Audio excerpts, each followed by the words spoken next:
Ada rahasia dalam Al-Quran. Rahasia ini begitu luar biasa. Ya, saya bisa ijazahkan nih.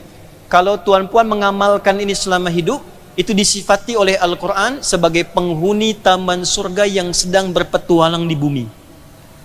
Ya, seperti tadi yang saya ajarkan, Astaghfirullahaladzim, Ladzi la ilaha illa huwal hayyul qayyum wa atubu ilaih. Ya, atau Allahumma inni zalamtu nafsi faghfirli. Ya, fa innahu la yaghfirudz dzunuba illa ant.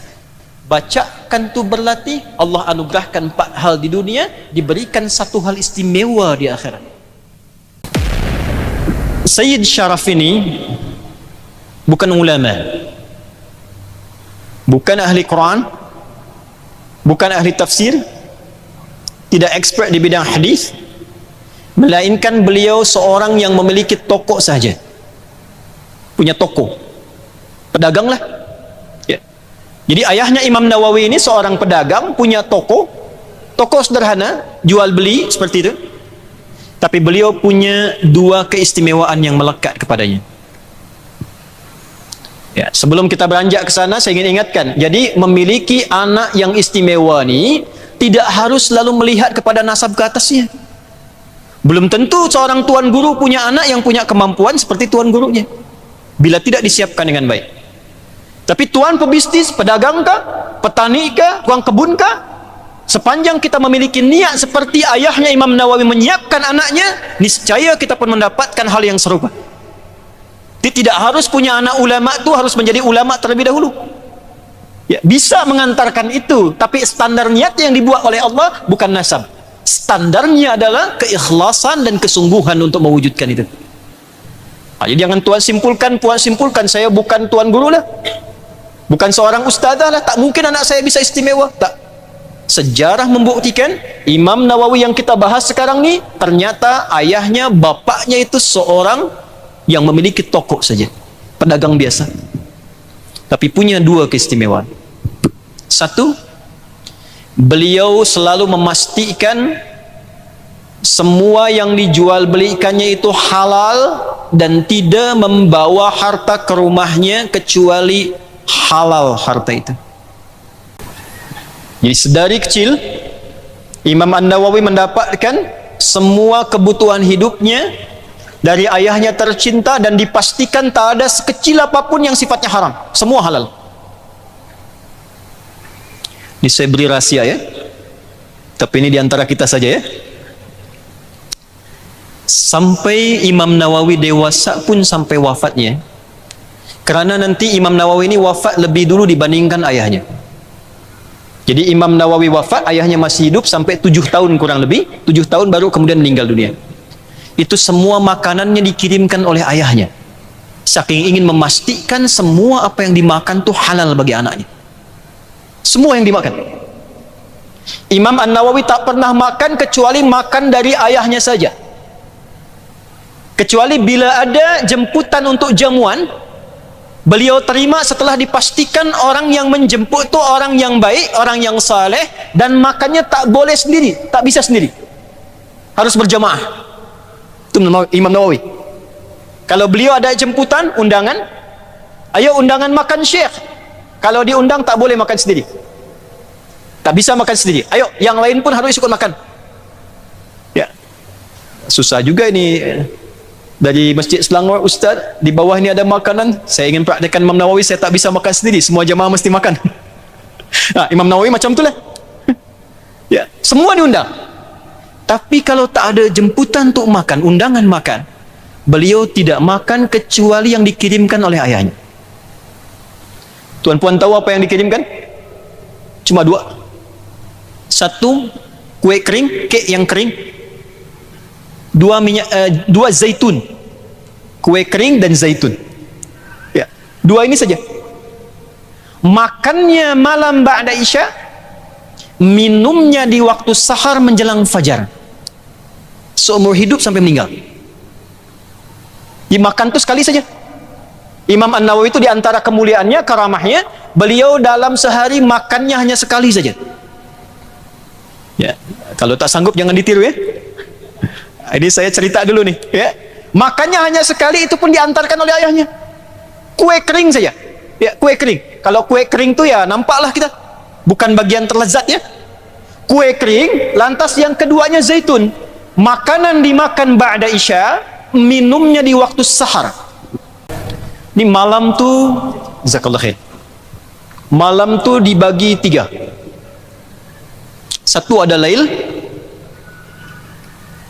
2 ada lailah, 3 akhir malam disebut dengan sahar.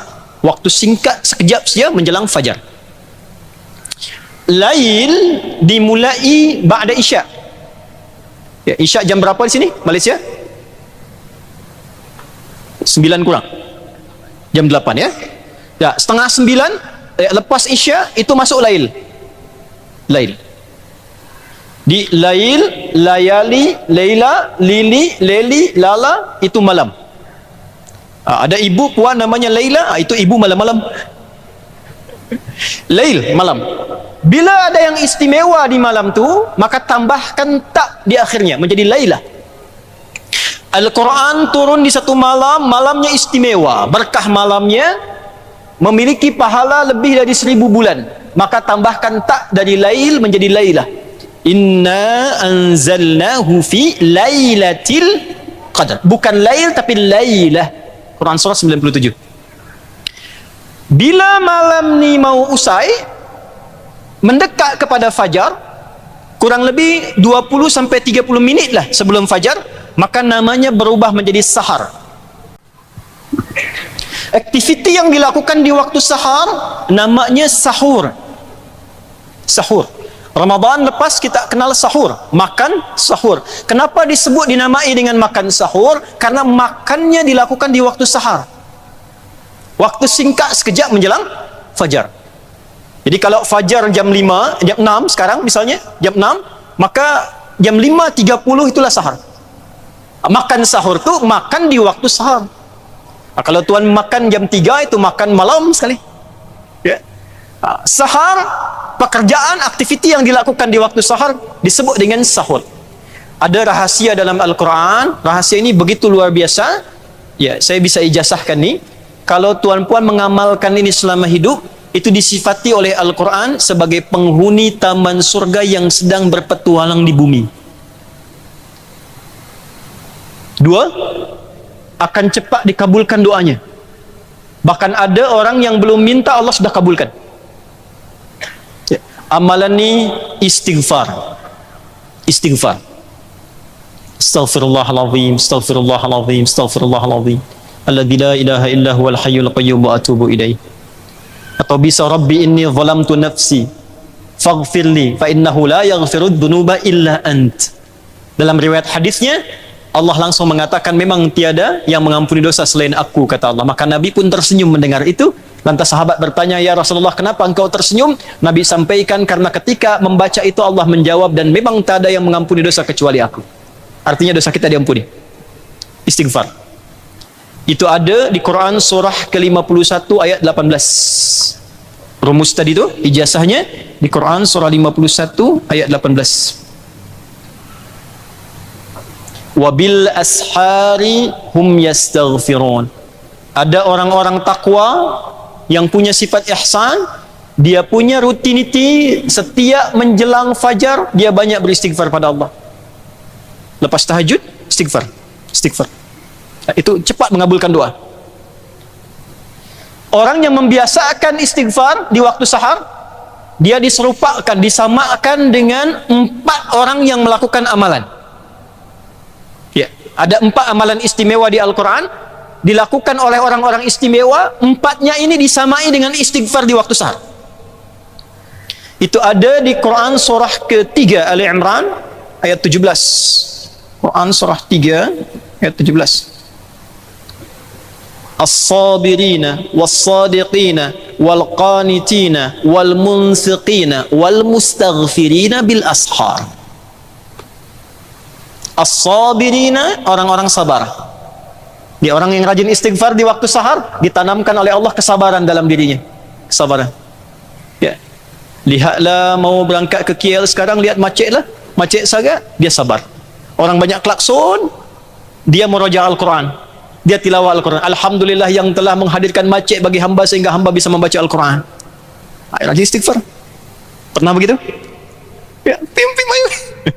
Kenapa lama sekali nih? Sabar. Wassadiqina, jujur dalam hidup. Ya, shadiq itu orang yang benar dan membenarkan apa yang Allah perintahkan. Ya. Allah sampaikan misalnya, faqra'u ma tayassara minal Qur'an, baca Al-Qur'an walaupun yang pendek-pendek, yang mudah-mudah, dia benarkan, benar ya Allah, sadaqallahul azim, setelah itu dia baca. Itulah shadiq. Kalau dia menambah kebenarannya dengan meyakinkan pada orang pun yang belum yakin, maka berubah namanya menjadi siddiq. Siddiq. Orang tak yakin, dia yakin, siddiq. Ya. Kenapa warisan itu mesti 2:1 bagi laki-laki? Dia belum tahu ilmu, tapi dia yakini. Saya yakin seyakin-yakinnya. Amantu billah wa bi ahkamih. Maka disebutlah siddiq. Abu Bakar disebut dengan bergelar siddiq karena meyakini apapun yang melekat pada Nabi, sekalipun itu dia belum ketahui. Ya. Wal qanitin, khusyuk dalam ibadah. Orang yang rajin istighfar itu cenderung khusyuk dalam ibadah. Ya, dekat dengan Allah. Kerana itu setelah ayat itu langsung syahidallah. Ya, syahidallahu annahu la ilaha illa huwa wal malaikatu wa ulul ilmi. Nah, rajin istighfar itu merasakan kedekatan dengan Allah sehingga ketika dia menunaikan solat pun terasa khusyuk dalam dirinya. Ada kerinduan. Ya, itu ada di Al-Baqarah di ayat 45 sampai 46. Bisa akan-akan dia merasa dipanggil Allah dan bersiap kalau itu menjadi sujud terakhir yang dia tunaikan. Alladzina yadhunnuna annahum mulaqu rabbihim wa annahum ilaihi raji'un. Ada orang khusyuk saat akan menunaikan solat, dia merasa Allah telah memanggilnya, dia persiapkan dirinya dan dia merasakan sekalipun aku sujud dipanggil oleh Allah, aku siap menjadi sujud terakhir yang aku tunaikan saat ini. Mau seperti itu? Nanti sebentar lagi lah Jumat ya. Kalau tiba aja ya. Ada orang-orang itu siap yang panggil Allah, labbaik ya Allah, ya, siap dia. 4 ya, maaf sebelum 4, sifat orang khusyuk dalam solat disebut qanit, jamaknya qanitin. Di mana ditemukannya? Di Quran surah kedua ayat 238, paling kanan sebelah atas di pojok mushaf. Quran surah 2 ayat 238. Hafidhu 'alas salawati was salatil wusta wa qumu lillahi qanitin. 4, wal munfiqin, rajin berinfak. Berinfak, memberi. Orang-orang yang rajin istighfar diberi oleh Allah keluasan harta dan kelapangan hati.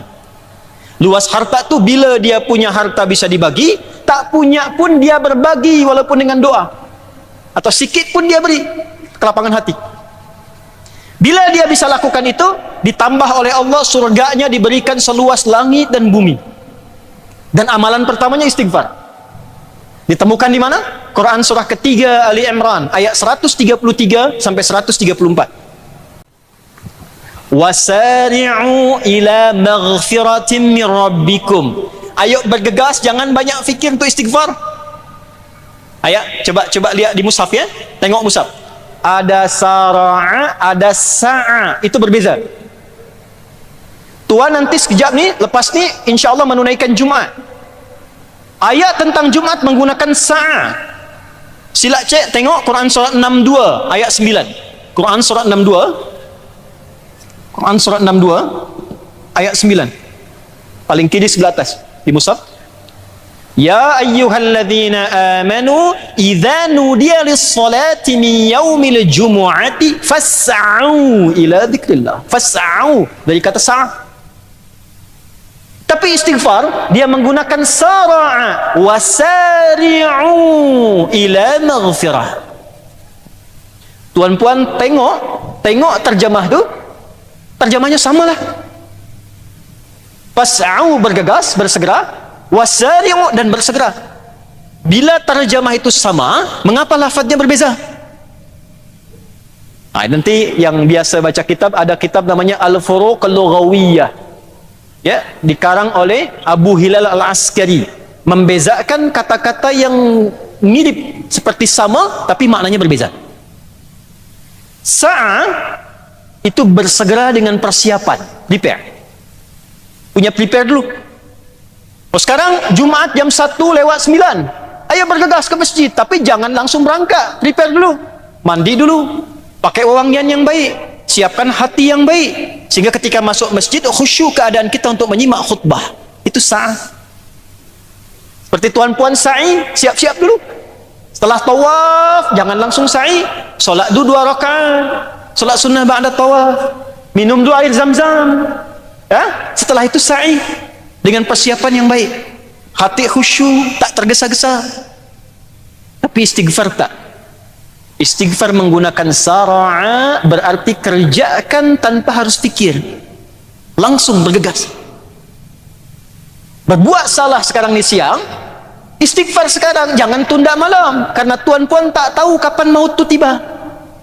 Saya mau taubat istighfar malam saja lepas tahajud lah. Ternyata asar datang malaikat maut. Assalamualaikum. Dah pulang yuk. Itulah sebabnya kenapa istighfar menggunakan sara'. Wasari'u, bergegaslah, bersegeralah untuk istighfar. Jangan banyak fikir. Banyak timbang-timbang tak. Lakukan. Merasa salah lisan, astaghfirullah, istighfar. Merasa salah pandang, astaghfirullah. Antara pandangan dengan lisan mengucap tak boleh ada ya yang tertinggal. Lihat YouTube. Oh, ternyata ada iklan-iklan ini tanpa aurat. Astaghfirullah, tapi matanya tak beralih. Astaghfirullah, dah, tak. Dia berpaling, astaghfirullah. Itu istighfar. Bila kita bisa melatih itu, tiap waktu sahar, istighfar, istighfar, istighfar, istighfar, istighfar. Ya, seperti tadi yang saya ajarkan, astaghfirullahaladzim, ladzi la ilaha illa huwal hayyul qayyum wa atubu ilaih. Ya, atau Allahumma inni zalamtu nafsi faghfirli. Ya, fa innahu la yaghfiru dzunuba illa ant. Bacakan tu berlatih, Allah anugerahkan 4 hal di dunia, diberikan 1 hal istimewa di akhirat. 4 hal ini tanamkan kesabaran, diberikan kejujuran dan kemampuan untuk berperilaku jujur, benar. 3, khusyuk dalam ibadah. 4, dilapangkan harta dan hatinya di dunia. Ya. Di akhirat diberikan oleh Allah jalur ke surga melalui taman-taman surga. Tempatnya indah. Semoga kita digolongkan termasuk dalam golongan demikian. Ya? Nah, Imam Nawawi dibekali oleh ayahnya itu kue kering dan minyak zaitun tadi, dan zaitun, kue kering dan zaitun, tak disebutkan apakah minyak atau buah. Ya, kue kering dan zaitun yang dimakan dilakukan ba'da isya lail. Minumnya dilakukan di waktu sahar. Minum, istighfar. Minum, istighfar. Makan, lail. Ba'da isya, makan. Menulis, istirahat. Nanti, bila masih ada masanya, kita cerita bagaimana beliau belajar, membaca dan seterusnya. Kita urutkan. Saya tak ingin banyak bercerita. Kalau cerita, tuan-puan cukup baca kitab, selesailah. Kita sedang bicara manhaj sekarang. Manhaj. Ayahnya memastikan anak beliau mesti makan dari yang halal saja. Saking ingin memastikannya, beliaulah yang terus membawakan makanannya sampai anaknya itu wafat, sampai meninggal. Dilakukan selama hidupnya. Imam An-Nawawi meninggal, ayahnya masih hidup kurang lebih 7 tahun. Makannya Imam Nawawi malam ba'da isya, minumnya di waktu sahar dalam artian sahur. Jadi saya tanya pada bapak ibu, tuan puan, ya, Imam Nawawi ini kira-kira kalau siang makan tak? Minum tak? Berarti beliau puasa selama hidupnya. Ya. Tuh lihat, kalau berkah tuh, makan sikit tapi ilmu banyak. Makan sikit tapi tenaga banyak, berkah tuh. Ya. Orang sekarang balik ya. Cakap sikit makan banyak. Ya. Ada yang cakap banyak makan banyak tuh. Ini tak. Ya, makan sikit, ilmu banyak. Dan kita dapatkan saat Ramadan, cuma sikit saja makan sahur, sikit saja minum. Ya, air gula lah kita minum. Ya, saat buka tu, awal mulanya kan semua pengen tu, buah naga tu, alpukat, avokado ke apa, semua dikumpulkan, yang diminum cuma teh manis tu. Ya, air gula seteguk saja selesai kan. Tapi bisa tarawih, bisa khatam Al-Quran, bisa kita banyak istighfar Ramadan. Sekarang kenapa Ramadan lepas makan banyak, ibadat sikit? Hah? Coba cek, bukan karena banyak sikitnya, coba lihat berkahnya. Ayah Imam Nawawi selalu memastikan anaknya tak boleh sentuh makanan kecuali makanan itu halal dia makan. Di tuan-puan kalau menginginkan anaknya, budak-budak yang kecil-kecil tu menjadi imam besar kemudian hari, pastikan semua makanan dan minuman dia halal. Jangan pernah bawa yang haram ke dalam rumah. Kami punya sekolah khusus untuk mencetak ulama saja di Indonesia, di Bekasi. Hanya terima 40 dalam setahun. Yang daftar bisa 1000. Mula menerima dari usia 3 tahun. Jenjangnya sampai PhD, sampai doktora, sampai S3. Jadi diterima 40 dari usia kecil-kecil, budak-budak 3 tahun, 4 tahun, dia belajar sampai dia dapat PhD. Scholarship. KB-nya saat datang kelompok bermain, mesti diantar oleh ayah ibunya dengan seragam tempat dia bekerja, profesinya apa. Ya, bila dia semisal saja polis, dia pakai pakaian polis, dia hantar anaknya ke sekolah. Perhatikan. Lalu kami ajarkan pada anaknya, cakap kepada orang tuanya, ayah, aku mau belajar di sini, tolong ayah cari yang halal, jangan pernah cari yang haram, karena nanti akan merusak pelajaranku di sini. Disampaikan itu oleh anaknya yang baru berusia 4 tahun. Anaknya, ayahnya peluk anaknya, dia menangis, dia pamit pergi. Bukan anak yang cium tangan ayah, ayah cium tangan anak. Usia 5 tahun di TK, kindergarten, itu 5 juz hafalan Quran. Ibtidaiyah, elementary, ya, SD, 30 juz. Kita wisuda di Mekah, di Madinah, baru masuk boarding, pondok, 6 tahun. Ya, itu scholarship semua hanya bawa tubuh saja. Tak boleh bawa pakaian, tak boleh bawa yang lain. Semua kami sediakan. Ya, 100% scholarship, full scholarship. Sampai lalu, ya, college, sampai ke PhD. Lalu pulang kembali ke daerah masing-masing untuk mengajar lagi. Kalimat pertama yang disampaikan pada bapak ibunya, jangan pernah cari yang haram. Nah, tuan pun begini, saya tak mahu datang ke sini, saya tak minta apapun. Saya datang sendiri, tiket sendiri, mengajar sendiri, saya tak minta apapun termasuk pada panitia. Semua niaga saya dengan Allah. Tapi semua kedatangan saya ini hanya untuk mengabarkan salah satunya, pastikan semua yang melekat pada diri kita itu disukai oleh Allah. Jangan pernah cari yang haram. Berat timbangan kita saat kembali kepada Allah. Nabi cakap, Nabi sampaikan, setiap yang haram masuk ke perut diri kita ini, itu sama sahaja dengan bahan bakar neraka. Sama kita mengumpankan diri kita ke dalam neraka. Ini keberkahan Imam Nawawi yang pertama. Yang kedua, ayahnya ini punya sifat istimewa yang kedua. Selain memastikan hartanya halal, beliau juga zuhud dalam urusan dunia. Zuhud. Orang ini disebut zahid. Zuhud itu bukan tinggalkan dunia, bukan. Tinggalkan dunia, lari ke gua saja, ke kahf, tak. Lari ke gunung-gunung, tak. Zuhud itu dalam arti secukupnya saja memenuhi kebutuhan dunia. Kalau haus itu artinya apa? Haus artinya apa? Ya, artinya butuh minum. Ya kan? Ya, artinya butuh apa? Minum. Bila adanya air putih ini saja, air bening, yang penting haus hilang, minum. Itulah zuhud. Tidak harus tuan pesan, mana avokadonya, mana buah naganya.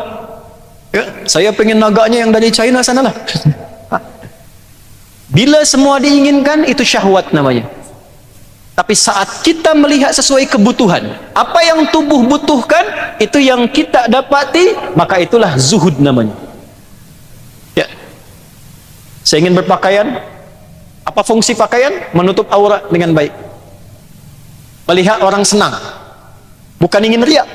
Sepanjang kita penuhi kebutuhan pakaian sesuai dengan sifat kita yang membutuhkannya. Sifat membutuhkan, janganlah pakai jas, pakai dasi pergi ke tani, sawah, berkebun. Kan bukan sesuai sifat. Sesuai sifat kebutuhan kita dapatkan, zuhud. Tak semua yang kita tengok di mall tu pengen kita beli. Apakah salah membeli dengan harta yang halal? Tak salah. Tapi kalau tuan puan ingin memiliki sifat zuhud, maka yang pertama standarnya, batas standarnya adalah yang dibutuhkan oleh diri kita, itu yang kemudian kita persiapkan. Nah, ayah Imam An-Nawawi ini, Syekh Syaraf ini, melihat sifat zuhudnya sebagai timbangan di akhirat kelak. Hisab. Apa maknanya? Maaf ya. Maaf. Ya, mohon ampun nih saya tanya nih. Kita nih dihisab tak di akhirat? Hisab. Diri kita saja atau semua yang melekat pada diri kita? Semua. Artinya pakaian tuan-puan, pakaian saya pun dihisab. Ya. Kereta tuh dihisab. Kasut dihisab. Semua dihisab. Dari mana dapat? Kemana digunakan? Pulang dari sini, tengok lemari pakaian di rumah tuh. Buka. Apa lemari bahasa Malaysia ini? Lemari ya? Buka lemari tuh, tengok pakaian. Berapa banyak pakaian yang sudah digunakan untuk ibadah kepada Allah? Karena dihisab. Kerana tuh Syekh Syaraf membeli apapun timbangannya dihisab. Kenapa makan secukupnya? Bukan karena zuhudnya. Yang saya makan ini dihisab, yang saya pakai ini dihisab. Tuan-puan bawa kereta banyak berjajar tuh di luar masjid, tuh dihisab. Berapa kali digunakan untuk mengantar tuan-puan ke masjid, ke majlis ilmu, mencari yang halal, itu dihisab. Berapa banyak tuan-puan membeli pakaian yang tuan-puan kumpulkan di lemari, itu dihisab. Sudah dipakai untuk sholat. Saya mencoba mengikuti itu. Setiap dapat yang baru saya gunakan dulu sholat, sehingga ketika dihisab, ya adi hidayat, dari mana engkau gunakan, kemana engkau pergunakan, dari mana engkau dapatkan, ya Allah engkau yang maha tahu, hamba dapatkan hadiah dari si fulan. Kemana engkau gunakan? Pakaiannya bicara, ya Allah saya digunakan oleh hambamu adi hidayat untuk menunaikan sholat sujud kepadamu. Adakah di antara perangkat hidup kita yang belum digunakan untuk ibadah? Kita dihisab. Dan ajal kita kapan saja ditetapkan oleh Allah, kita pulang. Fa idza jaa ajaluhum la yastakhiruna sa'ata wa la yastaqdimun. Bila tiba masanya kita pulang. Tak bisa maju, tak bisa mundur. Saat pulang itu, ini timbangan pertama. Ini kita belajar manhaj. Nah, bila hidup ini sudah begini, semua kerana Allah, makan kerana Allah, yakin akan dihisab, itulah ihsan. Bila kita punya dua sifat ini saja, memastikan yang halal, zuhud dalam urusan dunia, maka berkah mengalir pada keluarga kita, sekalipun kita bukan tuan guru, bukan ulama, bukan ahli ilmu. Ayahnya bukan tuan guru, tapi anaknya menjadi imam dari semua tuan guru dan melampaui masalah. Ya, jelas sampai sini?